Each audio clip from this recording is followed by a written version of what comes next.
Oh yeah. Cheers to you, mom or dad, because you are a brave soul bringing home a new dog, especially if they're a puppy, when you have young children at home. But the good news is I have some awesome tips. All right, parents, I know you're feeling the pressure, but just know I'm here for you. I got you. So let's start off with the supply list of what you're going to need, and then I'm going to give you 6 activities plus a few bonus tips on how you can entertain both your kid and the puppy and get the puppy trained all at the same time. First, you're going to need a Kong feeder or a smart feeder. I'm also going to want you to get a dry erase board with some colorful magnets or an 8x12 piece of paper or poster board with some colorful bright stickers, a playpen. You're going to need a crate for your puppy, 2 to 3 different natural chews, as well as a pack of natural dog treats. The first activity I want you to teach your kid first and foremost is the statue game. And this is where you explain to your kid that when you say statue, they need to stand still and not move at all. Practice this a few times with the kid, no puppy or dog around. And you tell your kid, anytime the puppy starts nipping at you or jumping up at you or getting too aggressive with you, you need to practice statue. And that's where you stand still, you make no noise, you don't yell or scold at the puppy, you just stand still. And for most puppies, this will stop the behavior because what you're doing is you're making the kid, and the kid is becoming less exciting, less enticing. What most children do that I've seen in my experience is screaming or yelling at the puppy, no, don't do it, or they'll start giggling or even crying. And what this does is this, for some puppies, can reinforce that behavior because this is the behavior and this is the response that their brothers and sisters would have done in the litter. And a quick pro tip is you want to make sure that you're supervising your kid and puppy at all times. So when you hear your kid say statue, that's an alert to you to come over and help the situation. What I would recommend you as the parent to do is right away, positively and calmly redirect the puppy towards you with a toy. Remember just a few seconds ago, I said, make sure you're prepared with at least 2 to 3 different toys.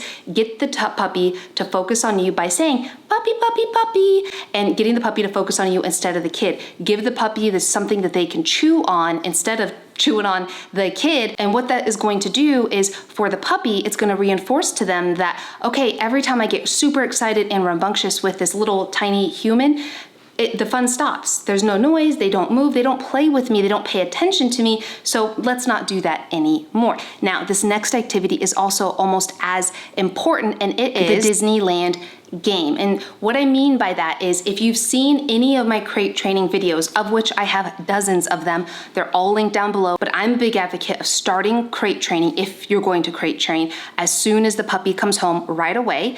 And the way that you can really help a puppy become comfortable with the crate is to make the crate Disneyland. Make the puppy love being in and around and near the crate. And there's several techniques you can do that. And one way that you can do that and have your kid help out is have your kid take some of those natural single ingredient treats and have your kid throw some treats inside the crate one at a time. Don't go overboard with this. Once the puppy stays in the crate for more than a second or two, have your kid drop more treats in the crate slowly. Don't drop a handful, keep it light one at a time. They can drop the treats from the top of the crate, they can drop treats from the back of the crate. And now I want to jump back to my supply list. You remember how in the beginning I said make sure you have a dry erase board and some magnets or a piece of paper like a poster paper and some stickers. Give your kid a sticker for every time they complete one of these activities that I'm going to go through in this video. I have several more coming up in just a moment that your kids, I think, are going to love. And give your kid a daily goal of at least 10 activities to do with the puppy, and every time they complete it under your supervision, they get to put a sticker on the board, or maybe a magnet on the dry erase board if you want to be eco-friendly. This just makes the entire puppy training process interactive with your kids, keeps it as part of a daily routine, and keeps everybody engaged and excited to do it. Plus, it's a good friendly reminder because if you're like me, my day-to-day tasks can get overwhelming and I'll forget to do the basic stuff. This bonus tip is going to save you a lot of tears.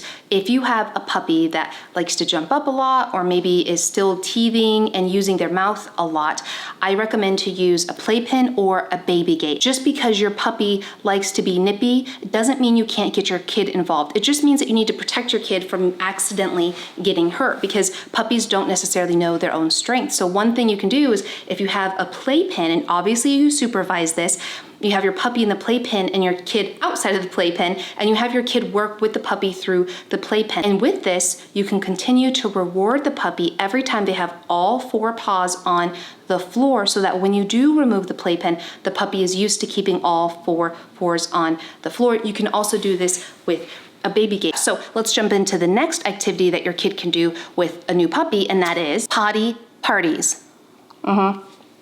Very good. What I mean by puppy potty parties, let's say that 3 times fast, is get your kid involved in potty training your puppy. Now, if you have not watched my full in-depth 1-step potty training process, then you're gonna need to click the video up here. Essentially, in that video, I show how you can potty train puppies in 1 step by taking them outside 1 to 2 times every single hour. Doing that every single day, as often as you can remember, will really help avoid having accidents indoors, which helps accelerate the potty training process. So how to do a potty party: at every hour interval, have your kid take the puppy outside to go potty. Obviously, you're gonna supervise, but have the timer go off on your kid's phone, have them remember to get the puppy ready, go outside, and this is gonna be a really quick way to get the puppy to go potty outside. On to this next tip. It's really important that teaching puppies how to be polite, aka manners, requires more effort on us as humans than it does on the actual puppy. So I call this game the polite puppy game. It's essentially where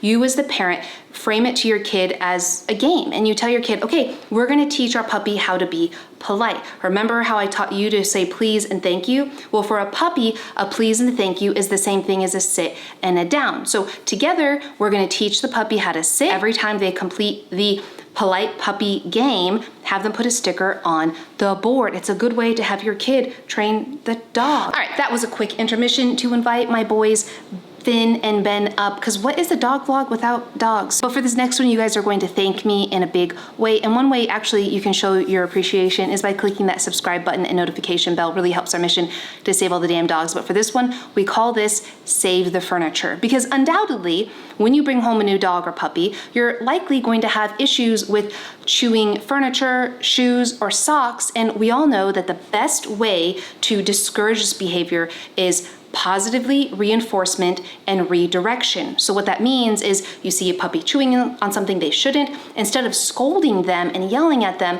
what I have seen to work the most efficiently and effectively is to call their attention to something else, redirect them, and give them something they're allowed to chew on, and positively reinforce that behavior. So how can you turn this into a game? Just tell your kid to play detective and to help save the furniture. And in order to do this is ask your kid to be on a lookout.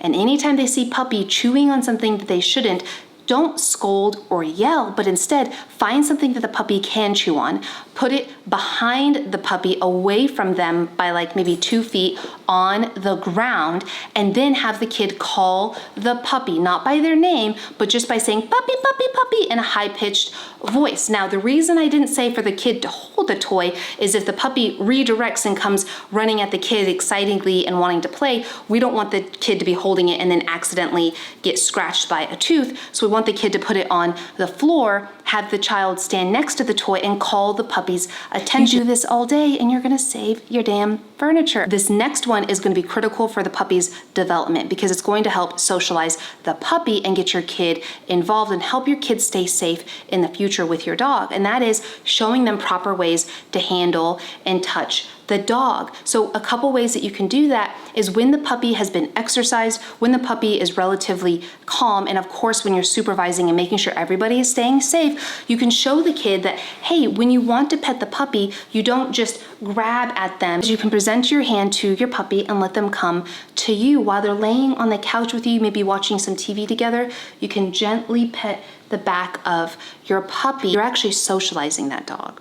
Because undoubtedly there's going to be a time in your puppy or your dog's life where they may have to be handled by a stranger, such as a vet. And if you've already practiced looking in their ears, touching their mouth, gently touching their head, gently touching their paws, the dog is going to be more used to it. And if they ever have to be handled that way for a medical reason, knock on wood, they'll be less stressed about the process. And on that same note, you need to make sure that your puppy has easy access to a safe space. Many times this is a crate that they can easily access at any time that maybe has a soft bed in it that they can retreat to if they're ever feeling overwhelmed. On that same note, you may have to intervene as the parent and give your puppy and your kid time separate from each other. In fact, I highly recommend that you do that at least a couple times a day. This way the puppy has a chance to settle down, your kid has a chance to focus on something else, and to level up this nap time or quiet time where the kid is separated from the puppy. Take some of your puppy's meal, stuff it in a Kong,